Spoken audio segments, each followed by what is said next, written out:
to me, my X-Men. This is the definitive version of who the X-Men are. So much of what made the 90s show great, X-Men 97 makes it amazing. They really expand this universe, and they give us a show that not only is faithful to what we've gone before, but just an extraordinary revival of everything that we loved. The X-Men theme song is back with a vengeance. Surrender, mutant. When it comes to X-Men 97, it is fantastic. Does it live up to my expectations? It surpasses them, absolutely. It is exactly what you wanted as a child, and now it's manifested into something even better. This is exactly what the MCU needs right now. Everything you hope for these outcasts. Mature storyline, great animation, great performances. Being that kid who watched that show religiously and then coming into these 3 episodes, I was just floored. It was just fantastic. Incredible. Hello and welcome to the movie podcast review of X-Men 97. My name is Daniel. I am one of your hosts today, and joining alongside me in Professor Xavier's School for Gifted Youngsters are my fellow mutants, Shahbaz. Mutant and proud. Mutant and proud. And Anthony. Don't call me a mutant. You muties will get what's coming to you. Muties definitely sounds worse, though. Yeah, that definitely sounds awful. A little suspicious. Not a great name to be called. It's a little suspicious. It's a little right. It's a little right there. Sinister. Ooh, I like it. This is the movie podcast spoiler-free review of the first 3 episodes of X-Men 97. I cannot believe that we are talking about a show that is almost 30 years old, that has been off the air longer than a really long time. Almost as long as I've been alive. Most of our audience. And we are talking about a series that is making a return. It's not a reboot. It is literally a direct continuation of where the original X-Men series, one of the most iconic animated series of all time, finished up, and we're coming right back to it. I cannot wait to get into our thoughts on the show. Again, we're staying spoiler free today. We will be giving our overall thoughts on the show, things like, the characters, the dynamics of the team, the animation, all of that. So we're going to be talking about our thoughts and some slight story stuff, but don't worry, we won't be revealing any surprises or anything like that. But yeah, this is very, very exciting. So we're so glad that you're here. If you had the opportunity to hang out with us at Toronto Comic-Con this past weekend, we're so grateful that you did, and we're so grateful for our friends at Disney for inviting us to host a panel about this very show, and not only introduce the first episode to a very excited audience, so that was incredible, that was a life-changing event for us, but also have a Q&A with some of the original voice cast. That episode is out now, so please go check out our recording, our episode. If you weren't able to make it to Toronto Comic-Con, we have our full conversation with the cast out now. Absolutely amazing. Shay, thoughts on the Comic-Con weekend that we just had? It was exactly like what I imagined myself as a kid being finally able to do. This is a dream come true. I think we've definitely hosted events like this before, panels before, but to be asked to do something like this, to be involved in something like this, was just incredible. And I'm still reeling in from it because it was an actual dream come true. It really was. Anthony, how about yourself? Yeah, it was a surreal moment. It's kind of full circle. Never in a million years would I have thought that I would be hosting the rebranding of the original X-Men animated series. So right, it's a little nice, gift from the past to the present. Yeah, I think you said it's full circle, right? It's that moment where it's like, oh my God, we're doing this, and we did it in our 90s attire. We had a great time with everyone. If you weren't able to check us out at Toronto Comic-Con, make sure you check out the episode. It is live now on all podcast feeds. And follow us on social media because you'll get to see all of our great outfits for the night, what the event looked like. It was really, really cool. Disney really went all out with making it feel like, a Saturday morning watching cartoons in your parents' basement vibe. It was awesome. But of course, this is the movie podcast. You can catch brand new episodes all throughout the week. We have lots of reviews and lots of interviews coming your way. So make sure you stay tuned for all of that and more. And like I said, make sure you follow us on socials at the movie podcast so you can stay up to date with everything we have going on. And of course, if you have a couple bucks to toss our way, if you want to help us keep the lights and the mics on, you could join us on Patreon. You could subscribe to us on Apple Podcasts, and you could leave us 5 stars. That goes a long way. If you don't have any money to toss our way, don't worry. Leaving us 5 stars helps us out a lot. So please consider doing that. But today is all about X-Men. We are back. We're wearing our X-Men shirts right now. X-Men 97 is debuting with 2 episodes on Disney Plus on March 20th. And again, I want to say thank you to our friends at Disney for inviting us to watch the show early so we could get our review to you today. Let's get right into it. You know, this is a series that, like we said at the top of the show, this is picking up directly after the events of the final season of X-Men back in 1997. Shay, give us your thoughts going into X-Men 97. Were you a big fan of the show growing up, and did it deliver on the promise of your childhood? The promise of my childhood. It's a bit of a weighted question for you there. Yeah. Are you my therapist? Are you my therapist? What's going on here? I just want to know. Let's talk through it. Look, when you asked the question of if I was a fan of the original X-Men animated show, massive fan. My life is dedicated around that show. I watched it religiously. I had a lot of articles of clothing and toys and everything imaginable around the X-Men animated series, along with the Spider-Man animated series. Those are my 2 main watches. So there is a little bit of excitement that I have also going into the Your Friendly Neighborhood Spider-Man show, even though it's not a continuation. The point is, when it comes to X-Men 97, it is fantastic. It absolutely... Does it live up to my expectations? It surpasses them. Absolutely. There was a little bit of nervousness going into this because, you know, you're touching something that is part of your childhood. You're really going in and saying, hey, we know how that show ended. And again, if anyone remembers, the last season of that show was a little, you know, wishy-washy. Animation style was different. So it maybe wasn't the greatest ending of a show that you could have imagined. So you're kind of going into this like, we're in a new era. To the people who love that show, can they honor it the correct way? And I'm so happy to say they do it extreme amount of justice to the show. This feels fresh. It feels matured. It's a show that feels like it's aged with its audience. You know, we're watching it, and I don't feel like I'm watching a show that I would have watched as a child. I feel like the show is accessible to so many age demographics. There's enough of that feeling of when you watch a show as a kid and you're like, oh, this is kind of old, like this has like an adult joke in it.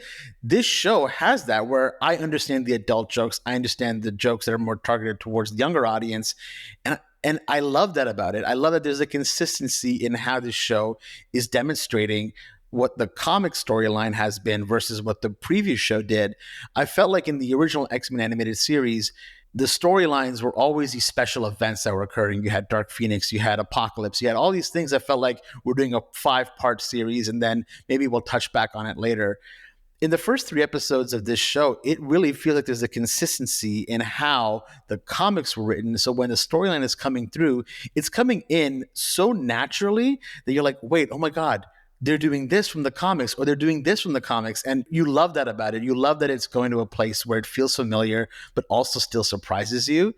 There's the thing that everybody wants to talk about here. And I think I'm going to break the silence on it.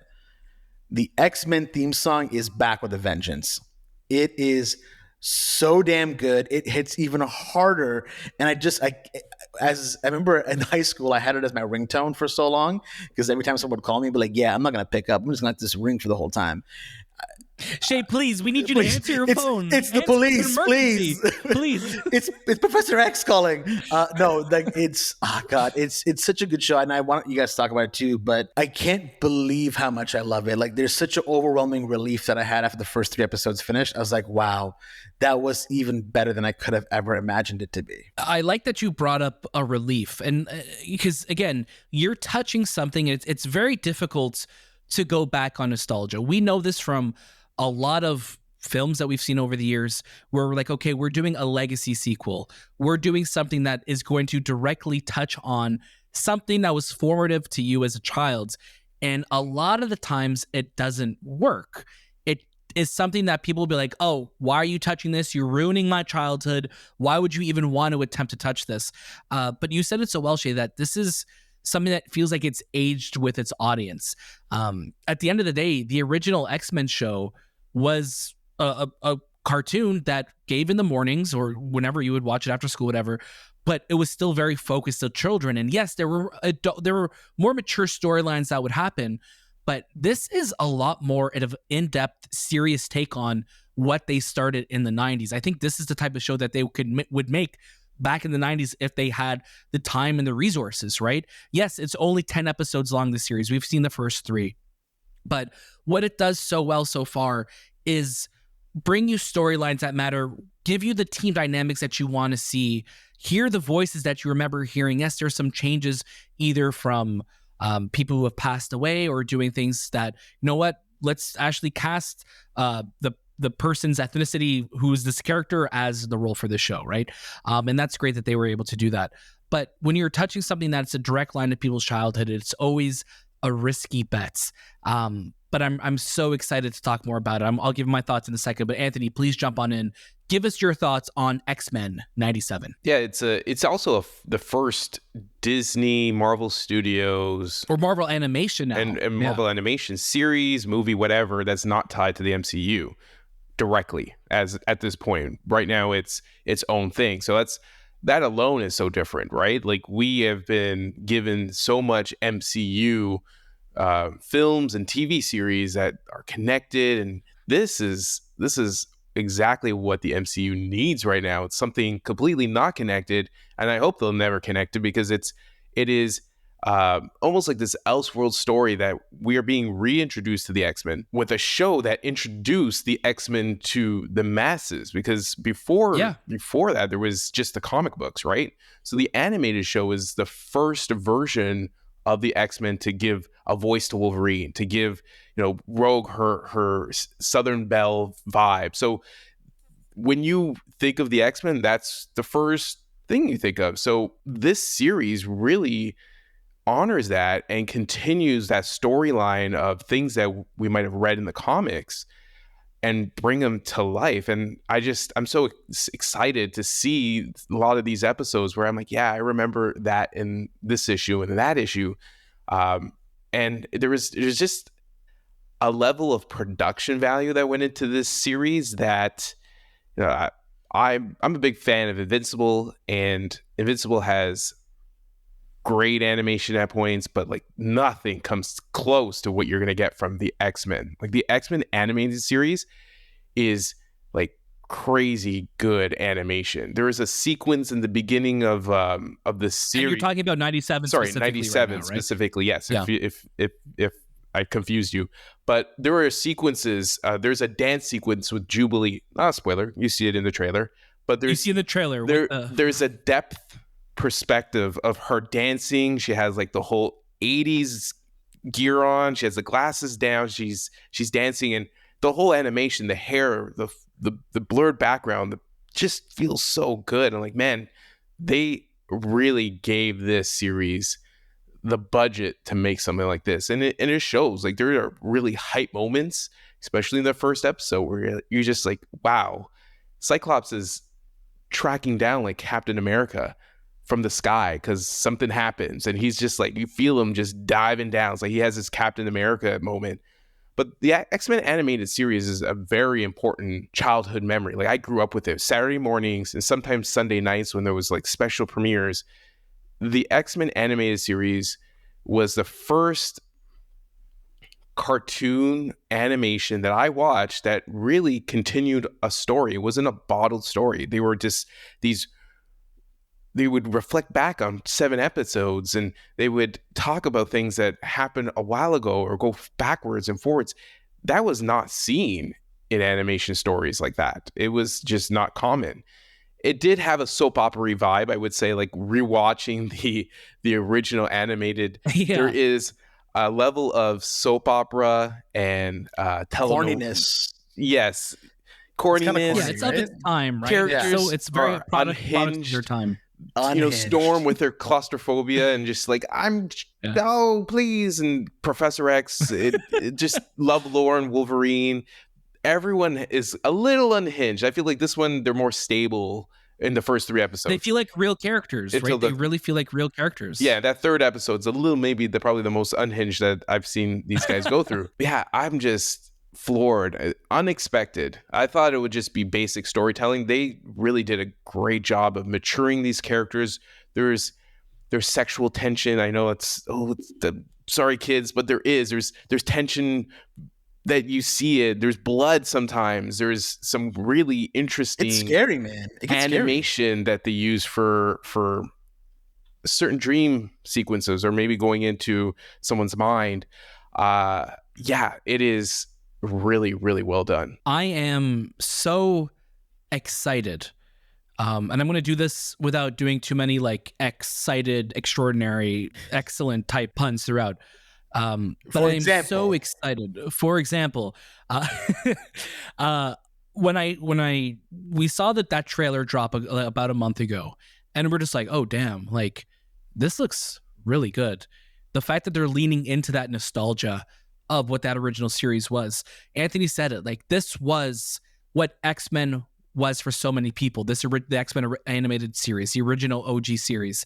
This is what defined how the X-Men sounded, to me, how they looked, how they interacted with one another. So going into the X-Men movies as a kid, I'd be like, oh, why are they all wearing black leather? Or like, why are they all like, where's Rogue? Like, or like, where's Rogue's powers? Or like, where's Gambit? Like, because like, this is who you expect these characters to be. And, the director of those films was very adamant on making it not what was in the comic books or not what was in that animated series. And funny enough, it was Kevin Feige who was, secretly giving Hugh Jackman Wolverine comics and telling him about the animated series to be like, this is who your character is. And I love the fact that we're getting a continuation of this. And I love that this is not connected to the MCU. The MCU has its own lore and baggage, and it's its own incredible thing. X-Men has its legacy. This series, and when you see the Marvel Animation logo start up, and it's a new kind of intro for this new fanfare, you see, the animated shows that made up this universe, right? Because it wasn't just X-Men. The X-Men would appear on episodes of Spider-Man and Fantastic Four, and you'd see Iron Man, and you see these characters, they'd be in this shared universe. This was the original MCU back in the day, right? Of what these 90s cartoons were. And I love how faithful it is to the look. There is moments in this series where you see like Cyclops's like glasses and you're seeing reflections in it, or you're having these camera movements in 2D. And like, there's a scene where Jubilee is talking to Sunspot and the camera like pulls over his shoulder. And I'm like, whoa, this is a crazy camera movement to see in 2D. Cinematic. And it just goes to show how much they're putting into this, how cinematic it is. You're so right, Jay. Like how incredible the production value is of what they're doing, and they're not ignoring what's come before. In that first episode, you hear them reference Senator Kelly, and Senator Kelly's back, and last time we dealt with him, they were trying to replace the minds of all the UN leaders with computers. And it's just funny that they're keeping that continuity going forward, but they're also elevating it, they're expanding it. The first 3 episodes that we've seen, I am astonished of how much ground that we've covered already in terms of storylines, the character dynamics. This is what's really working for me in this show, is the character dynamics. It's Wolverine, it's Morph, it's Cyclops. Cyclops, I'm not going to lie to you guys, he was one of my least favorite characters in the animated series, because I always felt that he was just such like the teacher's pet, the good guy who was always just like, oh, I'm going to do the right thing, or I'm going to do this. Like, he was boring to me in that original series. Again, he had good moments. He also, like, it didn't help that in the movies, the live action ones, he didn't get better. Like, he wasn't a fan favorite there either. No, he was just very stoic. He was just, but Cyclops, just like, oh, we're going to do even that. The comics, he's always been, a good boy. That's just his character until for sure he kills Professor Xavier one day in one of the issues. But it's just part of his character. It's like Captain America always being a good guy. It is for sure. But I think there's like depth that you could bring to that, and that's where I was going to, where you get so much more depth to why he is the way he is in this. It's not just like Anthony mentioned earlier, like the soap opera that the 90s show was a lot of the time, right? Where it would have just like these crazy, outrageous moments, but you really get a sense of like, okay, I am leading this team now. I am, we saw that Jean Grey is pregnant. He's having to deal with that and his relationships with also, the fact that Professor Xavier is not here and Magneto's back in the picture. You feel the weight of the world on his shoulders in this. I think that's really, really cool. And then you're also having a lot of these new characters being introduced, like Sunspot. You have a lot more fleshed out roles for Magneto, who I'm shocked that he is one of my favorite characters so far. He has a very 90s outfit in this. It's like just the big M with the big sleeves. I'm like, you know what? I believe this man could pull this off. He's rocking that outfit. It's really funny, but I'm having an absolute blast with this series. It's absolutely incredible so far. I'm really glad you brought up the Jubilee dance sequence, Anthony, because it was one of those moments for me early on in the show where I was like, whoa, like this show is not at all what I expected. This is an adult show in a way. I mean, still accessible to children very, very much, but it made it feel like that. Yeah, we're growing up with this show. This is where we're supposed to be at. And I love that it is tying so much into what came before it. It's not ignoring it. It's really just developing it further. And my God, I'm having a great time. The show also gets pretty scary. There's a lot of like body horror. I don't know how else to describe it without getting into spoilers. Stuff happens. The 90s show had that too, right? It reminded me of like the Montendo episodes, right? Like, but they had like these ways of characters like morphing. That's unsettling to watch. It reminded me of the Cronenberg world from Rick and Morty. Just if these characters are from Cronenberg world, if that makes any sense to you as a viewer, that would absolutely. Oh yeah. Monsters. And you're right, Daniel. Like Magneto, easily my favorite character, along with Morph, I'm loving, and then everybody else is doing great. I think Jubilee always became like the butt of the joke in the old X-Men animated series. It was like, oh, she's a kid, and she's sometimes people found her annoying or whatever. But no, she's also wicked in this show. Everybody is. Everybody does such a good job in this series. Man, I love it a lot. Yeah, I'm surprised at the episode lengths as well. They're all clocking in just under 30 minutes. For those of you who the original series would know, 20-minute episodes, sometimes they're 18 minutes long, sometimes they're 21 minutes long, because those shows were just ads nonstop. I feel like growing up, I'd be watching X-Men.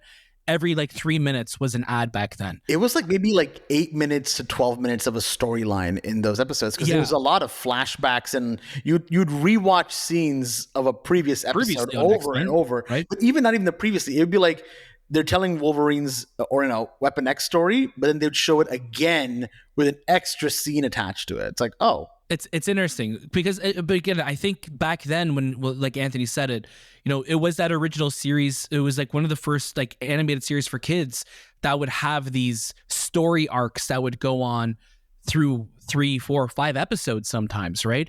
But also they weren't in control of when these episodes would be airing. A lot of the times these episodes would air. I always remember sometimes watching it. If I watched it from before school, I'd watch it 7 a.m. and then 7:30 a.m. there would be an episode. But if I watched it at 8 a.m., if it was on again, it would be a completely different season, a completely different episode. They didn't rely on people watching shows like we do now, where they want complete story arcs. And I'm so glad that Marvel was okay, let's focus on 10 episodes, because what we've gone so far is there's so many through lines over these first 3 episodes. And they're each focusing on a new story event that's going to only increase, and I guess its importance as we go on. But we mentioned the animation, and I wanted to get back to the animation style because one of the things that I was worried about, obviously the 90s show has such a 90s look to it, right? You can't escape it. This feels a lot more updated. It's letterboxed a little bit as well too, so it's not like it's full screen. on our TVs, which gives it a little bit more of a cinematic look. It looks a lot more wider when you're watching it, but the animation style looks very cool. It almost has like an Akira look to it sometimes with some shots. Anthony, I'd love for you to give your thoughts on just the visual aesthetic of this show and how you think it holds up to the 90s show. Well, there is the Disney lips and eyes that you'll notice a lot from in this series, but I think they still were able to capture the look and feel. For instance, Beast, you'll see he has more fur, it's more curled, it's more kind of like predominant, so it looks like he's more fluffy rather than just being blue and have the fur kind of like hair from the night, like the original 90s look. So he has more depth to his body. Even like Rogue, she's still Rogue with the gray and the brown hair and the jacket, but like there's just more depth to these characters, and it could be a mixture of this 2D 3D animation that they're bringing to this series. But I think the level of detail and the level of production value, now I know why it took so long for this show to come out, because you can clearly see it. There are sequences with Gambit and Wolverine where he will kind of give him the kinetic energy. Like powers up. His blades power up and he slices through something. That's a lot. Like just seeing that in action while everything else is happening in the background, like that type of animation is hard to make, and it's crazy to see because these are the X-Men, and this is the first time again we're seeing the X-Men like this. It's just a very exciting look to these characters, very refreshing. I think for me, I personally wish Wolverine was a little bit more bulkier and a little bit more hairier. No, I don't particularly like the hair on the arms just being so line driven. Like fine.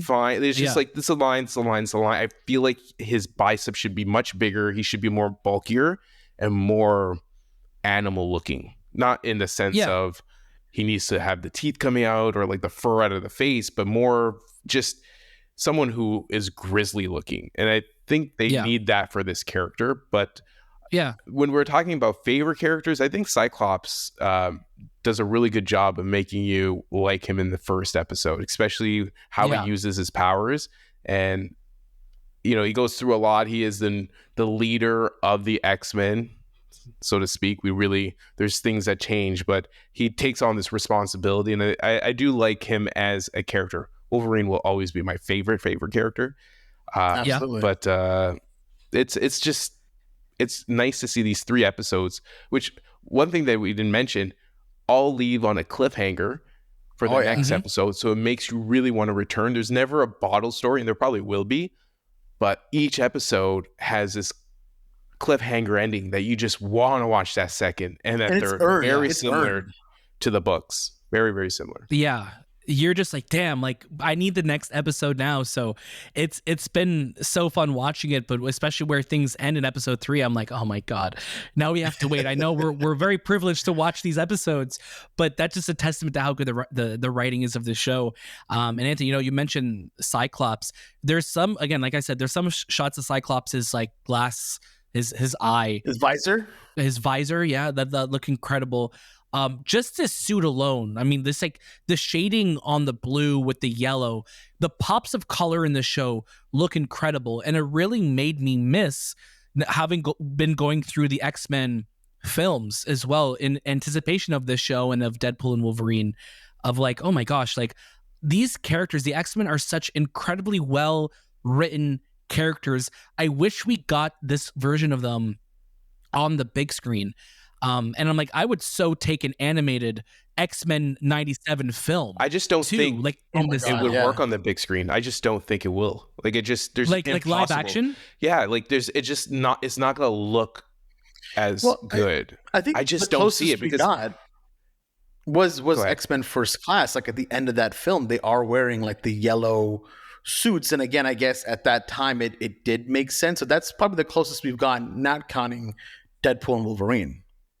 Right, which is giving the accurate looks. But yeah, you're right, Anthony, right? Like you're thinking about like how are these characters are going to translate to the screen? How is like Jubilee's like just jacket and The yellow flow gloves of her gonna look next jacket, to, like just her right, look, like, her hair physics. there's a stylistic, the hair physics, Did right? we mention hair 100%. physics? The hair physics is fantastic. on top. Like, it moves. Yeah. That hair moves.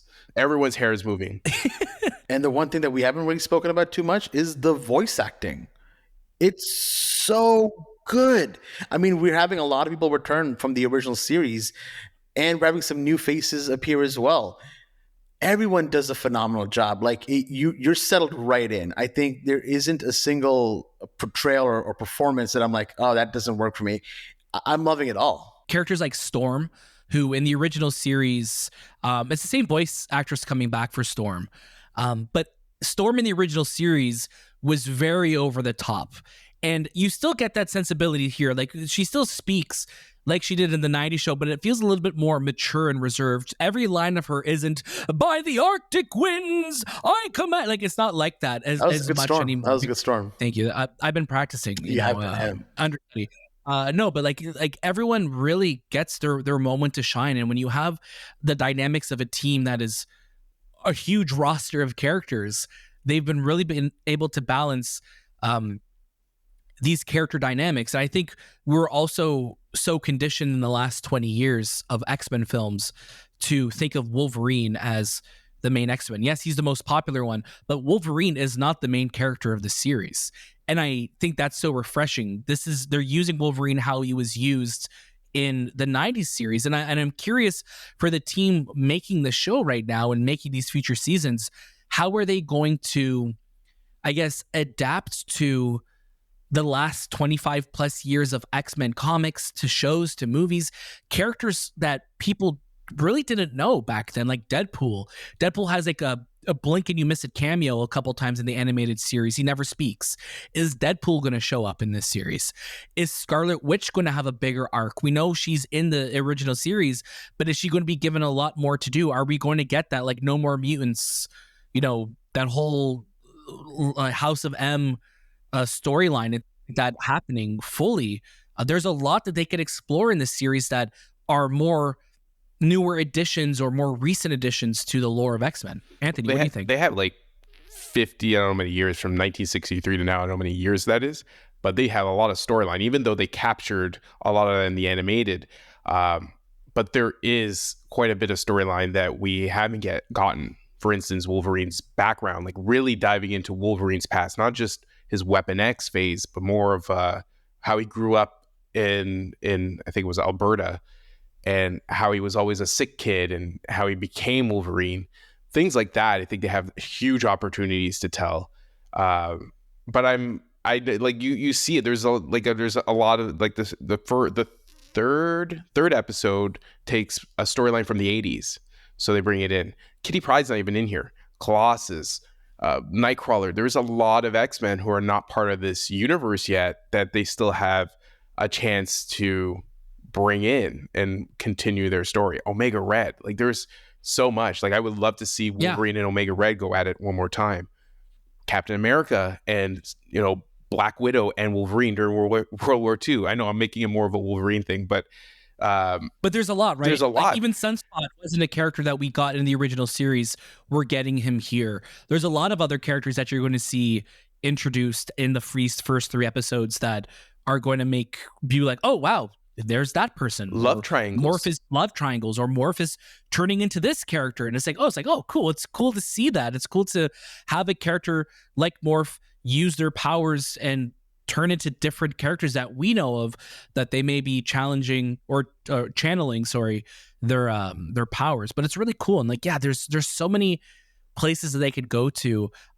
Shay, you mentioned earlier the music. The Newton brothers are the composers for this series. When that theme song drops, it's a new remixed version of it. It's very similar, but it sounds bigger.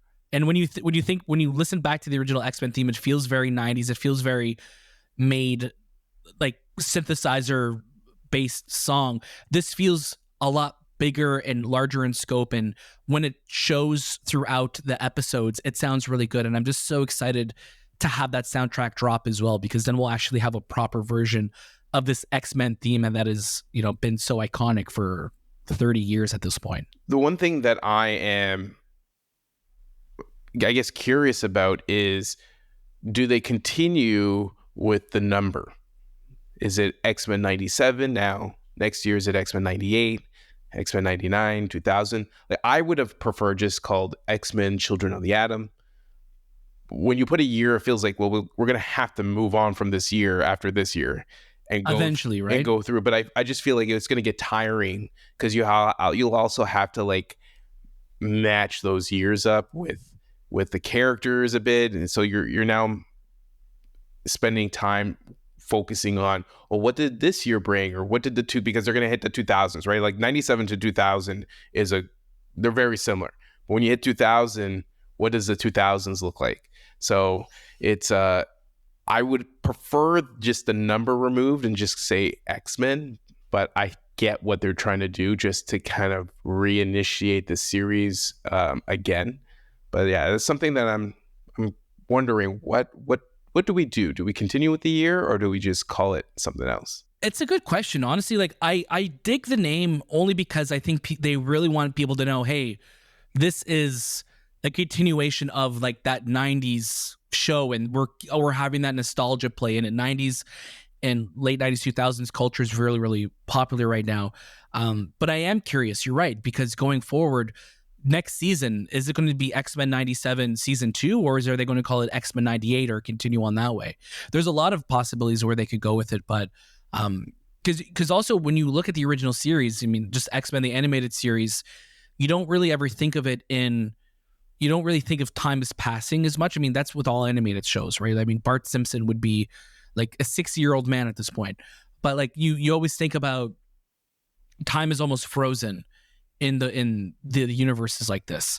But it's a great question, though, for us to discuss on future episodes. So if you like what we're doing, if you like what we're talking, if you want us to keep talking about X-Men 97 in depth, let us know. Leave a comment on this video. Write in to the show, hello@themoviepodcast.ca.